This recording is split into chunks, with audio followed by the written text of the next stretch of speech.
पेशावर में मुनक़िद कियल all parties conference में सियासी क़यादत अमन अमान जी ख़ौफ़नाक हद ताईं ख़राब सूरत हाल ते ॻणिती जो इज़हार कयो। सूबो हलंदड़ साल गुज़िरियल साल जी निस्बत वधीक रतो छाण जो शिकार रहियो।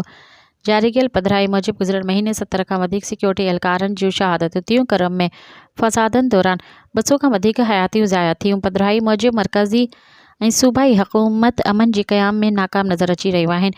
KPK जे माली ऐं सियासी मफ़ादनि लाइ सियासी टेक्निकल कमेटी जे क़याम जो फ़ैसिलो कयो वियो आहे। पधिराई मूजिबि NFC एवॉर्ड तक़रीबन 2-2.5 सालनि खां ग़ैर मुअस्सर थी चुको आहे। फ़ौरी तौर ते 11हों NFC एवॉर्ड जारी कयो वञे। NFC में अॻूणे फाटा लाइ मुक़ररु कयल 300 रक़म 5 साल गुज़रण बावजूदि रिलीज़ नाहे कई वई। मज़ीद ख़बरनि ऐं तफ़सीलात लाइ विज़िट कयो असांजी वेबसाइट www.awamiNewsHD.com ऐं ॾिसंदा रहो अवामी न्यूज़ HD।